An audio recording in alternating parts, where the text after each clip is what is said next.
السلام علیکم۔ آج کے اس ٹیوٹوریل میں ہم خط نص کے کمپوزیشن جیم کے ساتھ کمبینیشن کی پریکٹس کریں گے۔ پچھلے میں ہم نے جیم کے ساتھ جیم الف جا، جیم با اور جیم تا کیا تھا کمپوزیشن۔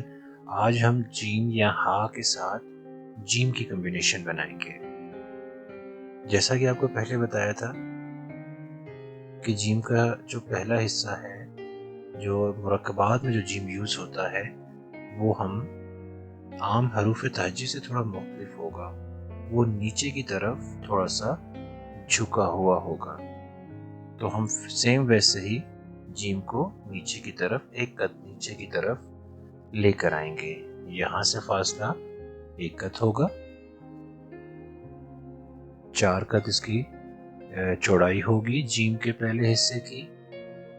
یہاں سے ہم 2 قد کا فاصلہ دیں گے اور اس طرح جیم کو نیچے کی طرف لائیں گے۔ یہ 2 قد یا 1.5 قد، کچھ خطہ 1.5 قد لکھتے ہیں، کچھ 2 قد۔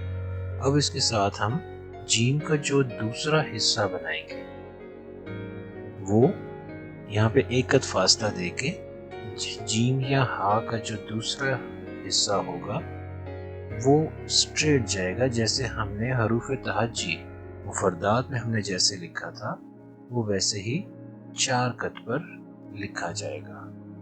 تو یہاں سے ہم جیم کو سٹریٹ لے کر جائیں گے، تھوڑا سا سینٹر میں جھکا ہوگا اور سٹریٹ آگے جائے گا، اور اوپر والا جو جیم یا ہا لکھا ہے اس سے وہ تقریباً 1 قد پہلے ہم اس کو روک دیں گے، آگے 1 قد کا فاصلہ ہوگا۔ یہاں سے پھر یہ نیچے گولائی میں اس کا سیکنڈ پارٹ لکھا جائے گا۔ یہ جیم کا دوسرا حصہ ہے، یہ کمبینیشن ہا کے ساتھ یا جیم کے ساتھ ہی اس کا جوڑ بنتا ہے۔ سیم ویسے ہی جیم جیسے ہم نے مفردات حروف تہجی میں لکھا تھا، یہ سیم ویسے ہی لکھا جائے گا۔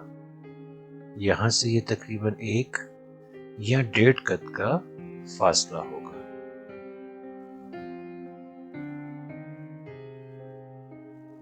آپ اسے ہا جیم حج، جیم جج یا ہا پیش جیم کے ساتھ حج لکھ سکتے ہیں۔